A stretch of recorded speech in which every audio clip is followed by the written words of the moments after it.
All right, gentlemen, Tony Balletta, Joe Rich, and Jim Whalen are joining us up here today. And we have about 30 minutes to discuss technology and what tenants are asking us and them collectively as building owners and operators. So, you know, we really do have a fantastic panel here. And gentlemen, I want to thank you again. So, Joe Rich is Chief Information Officer, Senior Vice President of Related. Hudson Yards comes to mind. Tony Balletta. Tony is an RF engineer for Tech Systems. Tony and I are worked together on the redevelopment of the Farley Post Office and Moynihan train station in New York City. And Jim Whalen is a rock star in terms of technology and real estate, and he's CIO of Boston Properties. So, gentlemen, you know, I'll start off here in that I think the last 6, 7, perhaps 8 years, you know, Vornado Realty Trust, in my view, has seen an uptick in technology in buildings, and it's more than just connectivity to a building management office, okay? You know, we are now crossing over the lines of being blurred between operations and technology. The folks in operations really need us to help them deploy, and we need them to help understand what we're deploying. And it's been a required partnership, and I don't know if you guys have seen that as well. It all depends on what you can put in your buildings. But Joe, if I can start with you, you know, Related has a very wide and diverse tenant base. You have office tenants, residential, retail. Do you get requests from tenants for technology that are different based off of what they are and what they need, or are there difficulties perhaps managing different systems in one pane of glass perhaps? I mean, what have you found in terms of what they've been asking for? Actually, Nick, every one of our tenants actually loves all of our solutions and never asks for anything different. So, that's just how it is. That's Related. But sometimes, let's just say, we have a tenant who might not like our registration system. And even though it's not in the lease, in the spirit of millennials, people get what they want, you have to make the customer happy. And it doesn't really matter what our business is, you have to make the customer happy. So we've taken the approach of flexibility. And you have to be flexible. And you have to have the infrastructure to be flexible, not only in the wireless, but in the integrations.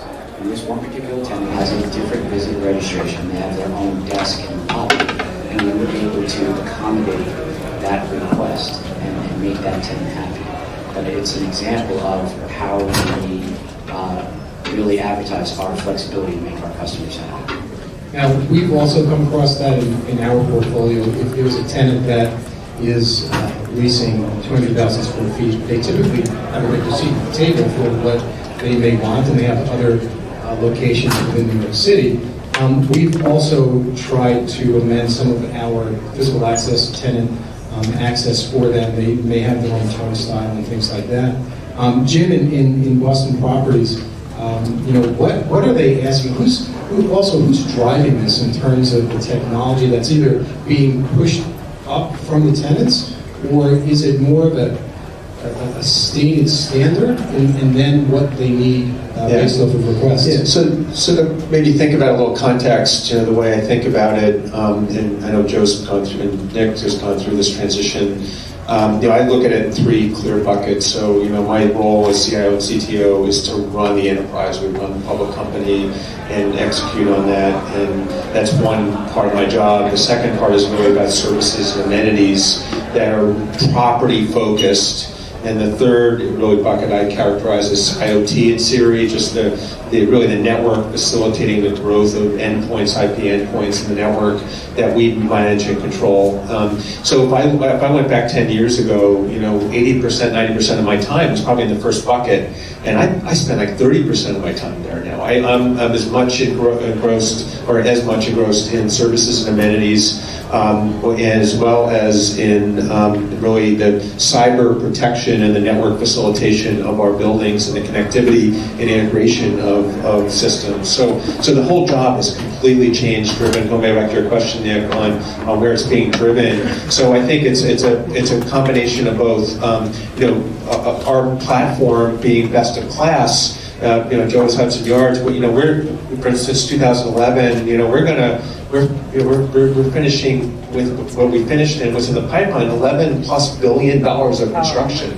I mean, for very high-end Salesforce Tower and Akamai's new headquarters, we're building Marriott's new headquarters. I mean, it's just, and that new development, that new greenfield is layering in a level of sophistication and new systems and new technologies that are quote unquote digitized in a much greater way than ever was before. And then secondly, our tenants, coming back to the question of Joe's example, are driving us. We have Salesforce and WeWork and Akamai and Bain and these marquee and what's happening. The other thing that's what's really happening, and it's really obviously this is nothing new. It's just the fight for talent, space, the integration of technology, is a dynamic that's playing out inside our tenant space. Our tenants are kind of elevating their own game in the design of their own space and the technologies that are laying, and that bleeds into the space and the common areas that we provide, whether it be access control, whether it be connectivity, whether it be amenities, services. And I look at my last 24 hours. I was just in D.C. in Reston. We're doing a partnership with Uber to optimize our property. How do people get to work? I had a DAS contract I had to deal with yesterday. This morning I'm dealing with a mobile app that we're lighting up at Dock 72 in Brooklyn. I mean, the last 24 hours, was not about the enterprise. It was about services at our properties, and both driven by us as well as driven by our tenants. Right, and I think you brought up a good point. While they ask for amenities and requirements, the overarching value here is cyber. It's critically important, no matter what we do for them or on their behalf. Cyber security is critically important for the running of the building and protecting our data and their data. When we start to potentially commingle some of their access with our in-place, already operational tenant access badging system, there are data questions and things like that we didn't really think about, or some of the folks that when they were working on the lease didn't think about or need to think about. They're not in IT, but it is a significant part of what we do in terms of keeping that. You want to be open and flexible to the tenants, but you also need to do it, in a smart way, obviously, right? So Tony has potentially a different view here in that Tony works for a consulting company that oversees different projects and in different markets and in different properties, as opposed to just Vornado related and Boston properties. And Tony, your view of what you've seen in the market in terms of what either the tenants are requiring or asking for, which comes to your desk, or by way of the landlord, what types of technologies are they asking for right now in your world and in the various projects? Well, as soon as we get to the table, the first thing they say is 5G, right? And that's 5G's coming, 5G's coming. Yes, they want to be future-proofed for 5G. You can't proof anything, right? So what we explained to them is you could install the fiber, make sure you have the backbone, and make sure the network that you're going to install is going to be productive. Let's face it, how many people in this room, and I'm sure everybody's going to raise their hand, if not, I think you will. At one point, you forgot your phone, right? Have you not gone back to your house to get that? If you were like, say, 20 minutes away, you'll go back, you'll be late for work. I bet you if you left your wallet at home, you're going to continue to go to work, right, and you're going to have your phone because why? You could pay with your phone. You can make the calls on your phone. So in-building communications is really critical, and especially with now, we were saying cyber, we're seeing turnstiles with the facial recognition, and they want to make sure that phone calls work. You want to get into that building, and it's sad to say too, is that you get instances where you have active shooters. No one wants to say it, no one wants to bring it up, but let's face it, you're in a bathroom and you don't have coverage and you're running to the bathroom because there's a shooter out there. You want your phone to work. And these tenants are expecting to work, just like when they walk into their building and say, you know what, I'm going to have electric. I'm going to have water. It's a utility. It's a utility. Yeah. And, you know, some people say it's the fourth, but wrong. It's the first utility. Because when your electric goes out, you're grabbing your cell phone to make the phone call. When when your water stops in the plumber, you're calling the plumber. So your phone, to me, is the first utility. Right. Okay. Yeah, I don't think, I certainly wouldn't agree. I don't think many of us would disagree, for sure. Go ahead, Jim. One thing, one observation, just to finish. We are a fundamental. We're a multi-tenanted office owner, and we have very large tenants that occupy many of our spaces. And services, stop at the door traditionally. I mean, that's the current paradigm. I don't dictate what lighting systems, what sensors go into my tenant space. They do their build outs, they do their designs. So what we're talking about, like even, I control assets in common areas. I control assets that are some of the utility controls that get deployed in some of them into tenant spaces. But there's a paradigm where we're not dictating inside tenant space, and that is when you talk about the explosion of sensors and IoT and how these systems are going to actually, there's still a boundary that exists in how we as a landlord service our tenants. And that's where it comes back to a common utility in the way we view some of this, right? Right. And Jim, I agree with you, but definitely there is a paradigm shift, and I don't think it's going to be that way going forward. No, it is absolutely not going to be that way going forward. But it's also an opportunity for real estate owners and landlords to provide those services that they typically wouldn't. If nothing else, to deal with the cyber issues of controlling the entire experience. If you don't offer those services, now you're having to connect your BMS, God forbid, to some random third-party app that was built by two guys in a garage, and your tenant is demanding that, and that is not a good scenario as a building owner to be in, because you either have to say no, which is bad, or B, expose your BMS, which is also worse. So, And I think to Tony's point, it's the tenant base is. I remember years ago they started asking about in-building cellular, and if we can do it, we did it. And years ago, when the carriers were funding all of this, it was easy, right? Now it's potentially part of agreements before they move in. It is something that they will definitely get in touch with someone on my team if their cellular system doesn't work on their floor. So years ago, providing that type of technology was relatively easy and straightforward. We're getting into private LTE, we're getting into CBRS and all of the potential utilizations that commercial real estate can get out of it. So moving ahead, or actually even currently, guys, who pays for this stuff? Does it depend on what they want? Does it depend on if it fits nicely in your technology portfolio of systems? How do you approach that in terms of sometimes how far do you go in terms of making the tenant happy, Joe, like we all want to do, but there needs to be a point where some conversation needs to be had?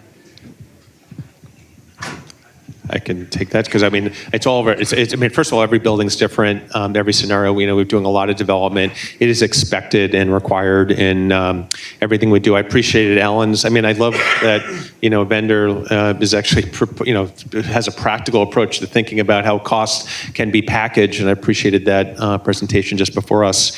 But we are tenants are paying for it fully. We're doing cost sharing as an owner, putting some in the pot. We are paying for some directly. It is literally everything and we're still getting carrier funded deployments as well. I probably have 8 active projects right now, and we already have 32 million square feet of coverage, in some form or another across our portfolio. So it is. We've had to get more creative. We've had to find partnerships that have been facilitators in allowing us to get to solve our tenants and our occupants' challenges, and right. So it's all the above, Nick. So yeah, and I would echo that and say it depends. Yeah. It depends on the scenario. It depends on the location. It depends on the type of asset, whether it's residential or commercial office. It depends what other kind of deals you may have in the neighborhood. So and there's no one answer. It's still really all over the map and constantly changing as well, market to market, even neighborhood to neighborhood. And I actually have seen one thing where you say, the carrier funded, that model is kind of going away, right? So no one wants to pay for it. The carriers don't want it. I'm still getting them. Yeah, no, I'm saying, so it's good. So as long as I can get them. A lot of the ones I see, it's starting to change though. You're not getting as many. 5 years ago. Yeah. Right. So that's what we're seeing. So like you were saying, Joe, the residential, the carriers really are not into that. So you're probably going to flip the bill for that one. Commercial space, what I have seen is you build the core on the back of house spaces, and then when a tenant comes in, because they're going to build out their own, they'll put their antennas in the locations that they want, as well as having the building do it if it's not built out yet. Right. So look, I think I would also agree that it really depends on the tenant and the space. But do you guys, this is really for Joe and Jim, do you think it's different? Is there a different view if the lease isn't signed in terms of the communication that can be had with the tenant, as opposed to perhaps they've been in there for a while and there's other technology that they want that corporate office says, you need to be part of the XYZ system because we have it throughout the other portfolios, and they sort of come to you with hat in hand perhaps and say, what can we do here? Is the timing of when they come to you, does that play a part in how you would respond to them? Well, yeah, obviously with a new development, if they're talking to you at the lease process or the new build, it's an easier, you have construction, you have development, you've got funding that you can play with more creatively. If an existing tenant and they're, 5 years into a lease, they got another 5-7 years left, and they come to you, well, you're still trying to work and facilitate that conversation and solve for their problem. Right. And we did one this summer where we had a tenant at a building that we were able to kind of find a solution and facilitate something. So again, it's about the funding. It's about how you create, how you're going to solve for it, and there's different leverage points at different parts where that conversation occurs, Nick. Yeah, I was just going to ask. I'm sorry. Does leasing leasing does TI obviously, right, for tenant improvements, and it could be for Port of Lobby. It could be for whatever will help get the deal done. Have you seen them speaking about technology? So everyone. The leasing. The amount of leasing conversations I have on different technologies, just not about DAS. But I can tell you, in the last 2 months, I've been brought into 2 lease negotiations that have DAS as a component of the requirements, and we have to position ourselves with how our stance is around it, right? So that's not uncommon. So. We've definitely seen deals where there's specific requirements around wireless coverage in terms of percentage of space and specific frequencies in that space. But I would say it's more the exception than the rule. Yeah. There's still few and far between tenants who are actually writing that into the leases. We certainly don't encourage that. Right. But if the subject comes up, we can certainly have the conversation. But I think part of that, would be between all of us here on stage. I think there's a fair amount of technology that's inherent to the building when they move in, right? And it could be from the security, it could be from running their space more efficiently, being a smart building. And Jim, I know not so much smart, but connected in terms of... Well, connected with smart building technologies, right. But not smart buildings per se. It's right. That's still a journey for us, right? Right. So I think there's a lot that's given to them, especially in and around New York City as being, being New York, that they require as much. What about moving forward? Tony, you had mentioned 5G, right? So we are, sort of starting a small in-building cell build-out, which we are not getting carrier funding. It's not the Moynihan train station where you get 700,000 people a day that will be traveling through it. It's a small little 150, 75,000 square foot property. We are doing that ourselves, and it's a different project in terms of this now will be popping up more. You still have carrier funded, that's great, and I think that depends on the venue, and you're making your tenants happy. But as the 5G and future-proofing, because tenants will start asking about 5G, right? So we don't have 5G today, and the executives want 5G because they see the commercial from AT&T of 5GE and whatever it may be in Verizon. What are you guys doing today to not wait for that phone call from a senior executive to say, hey, this tenant wants to move in and they're looking for, XYZ? It comes down to either 5G or future-proofing. You're putting fiber in. Well, just give me an idea of how you could maybe stem the tide. Well, within the last 10 minutes, actually, I'm sure people are starting to talk about 6G already, so you're behind the times with 5G. But no, what we're actually doing, what I've seen is fiber, right? Everything's going to be fiber-based because it needs to be faster, it needs to be low latency. We're seeing people want solutions that have remotes out to the edge to narrow that down. I was at a conference and they were talking about data centers, which you're pushing that out to the edge now, so you could get your content from Hulu and Netflix as well. But the main thing is, I can only suggest, is make sure you have the infrastructure in place, because after you build, and if you have to go back and say, oh wow, we need to pull another 12 strands of fiber and there's no space for it, what do you do?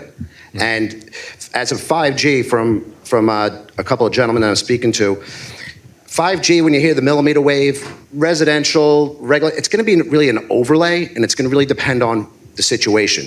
Millimeter wave is going to be good for like an auditorium. It's going to be good for an outside convention space where it's open, because it's going to be a direct line of sight. In typical buildings, are you going to see it? Probably not. Right. I can't say they're not going to want to deploy millimeter wave, but it's not going to penetrate really into much. Yeah, So- I'm not quite sure we'll have an enormous need from a tenant for millimeter wave, but, Joe? So I'd actually like to ask Tony a question. Do you feel like the carriers have full specs yet for 5G, like fully baked, all of them? I do not. I think some of the carriers out there, they don't even know what they're doing yet. Yeah, we have it, but they don't know. They don't give us anything. It's just like, it's going to be a separate layer. Don't worry about it. They don't really have approved or sanctioned indoor solutions yet, even though they're in the labs and Right. working it out.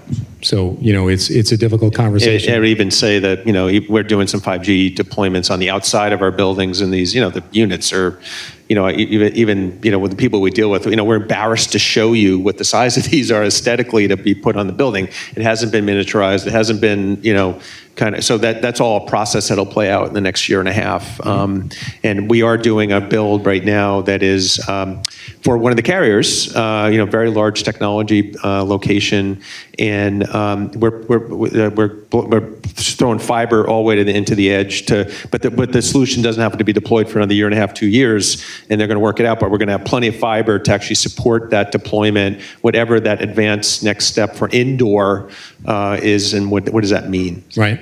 So I think an offshoot of the technology that we are seeing in commercial real estate is really the whole advent, if you will, of prop tech.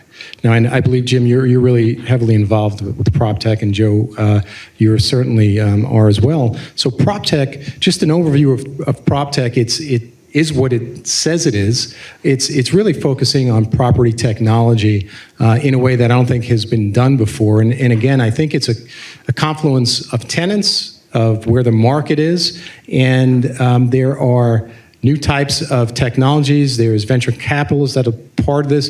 If one of you can give a quick overview of the prop tech world and what you've seen of what we think is coming to help our tenants. Well, this year, I think the number that's being thrown around is about $19 billion that's been invested in prop tech, and that is a very wide gamut, including the SoftBank money to WeWork is included in there. Plus, there's I think this summer there's been $400 million funds that have been spun up to just invest in prop tech just this past summer. There's more money coming into the space. We see a lot of duplication of products, and I see a lot of the same ideas kind of coming around. But it's an exciting time. There it seems like there's somebody trying to solve a piece of our issues every day, some of which we didn't even know we had our issues. And, it's really the same thing. It's buyer beware.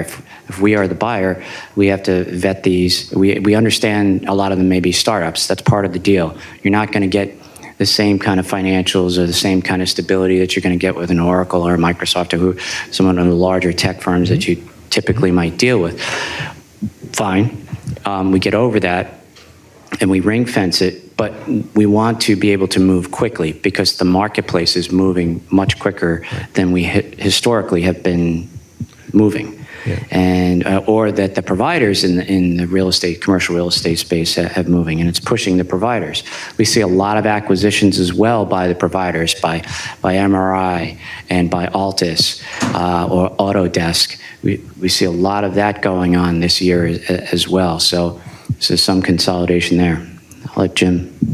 No, I mean, it's an exciting time. It's unprecedented. The last, this real estate cycle, let alone the amount of money being poured in technology in our space. So it's just navigating that. So, but coming back to the core, facilitation of that is around building connectivity, what Tony does, and having, having it done with a cyber perspective, Nick, that you're protecting and being able to easily kind of adopt these technologies and have them in a way that is connected, integrated potentially, and secured. So, yeah, I just, from what I know of PropTech, it is really growing exponentially.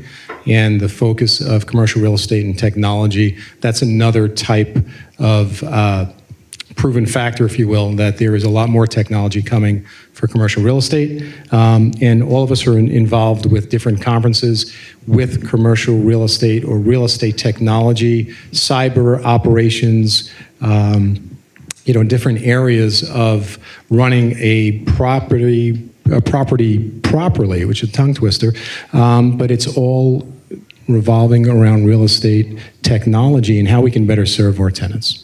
So with that, we have a few minutes left. I don't know if there are any questions that we would be,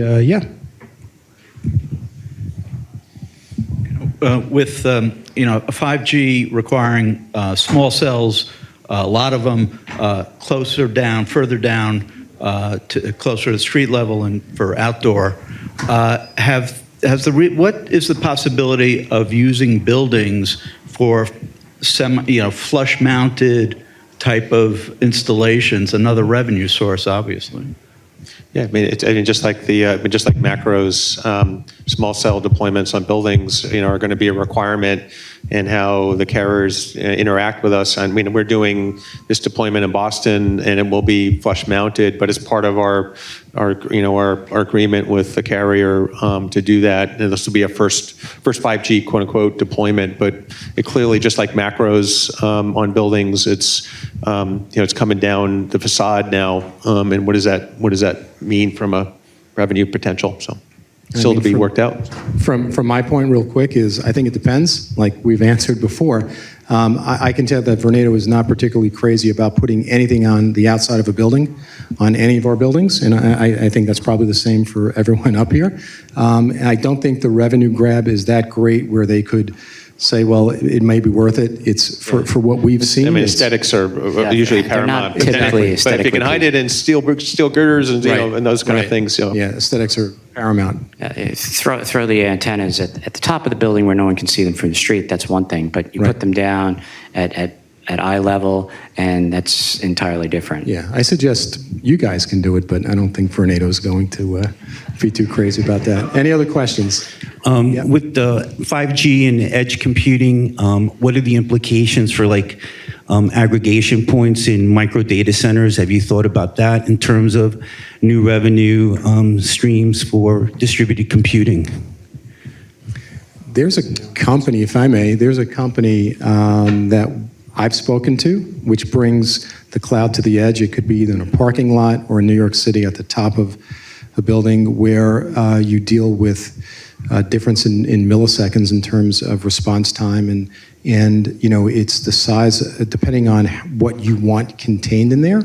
Has anyone seen those pods that some people keep on their property for moving? It's not too big, I don't know, maybe 15 feet wide and 4 feet long, something like that. So it could be something like that we've seen. But what I'm saying is you already have conditioned space already built for the most part in your building, and kind of looking to commercialize and monetize existing space within your already conditioned buildings to create points of presence to allow for lower latency communications and intelligence at the edge, and kind of looking at that as potential future opportunities for you to participate in the edge compute environment. Yeah, so it's an opportunity, it's got to play itself out. I mean, we're such in early innings with some of that. We're also doing, on-site storage. We've done our first farm, and that's a whole other also space use, for how you start to manage, your power consumption with the grid. And so there's going to be a number of these use cases, including, the micro data center or data processing locations that we're going to be housing. So Yeah, I think two things with that. I think first, again, it's got to be customer driven. There has to be demand for that kind of thing in order to justify the use of that space. And I think the second thing is that with a micro data center, if you're going to go into that business, it's very difficult. You have to have scale, and you have to, which is typically more space than you might for a micro data center, and it's very difficult to justify in the underwriting of the commercial office building. So I think, especially for our space use, our space demographics. And what I seen, I was actually at the level of planning out for rooms, and every time you tell them you need X amount of room for a DAS head end, they laugh at you and they're taking space away from you. So to put that extra space in there and take away from rentable space, it's probably going to be hard to do. Especially in New York. So. as an alternative, you can take space at Hudson Yards because we sit on the fiber at 9th Avenue, so we have low latency. Plug. That was for you, Nick. We're good? We're there. Good? Okay. All right. Thank you, everyone. Appreciate it. Thank you. All right. Our thanks so much.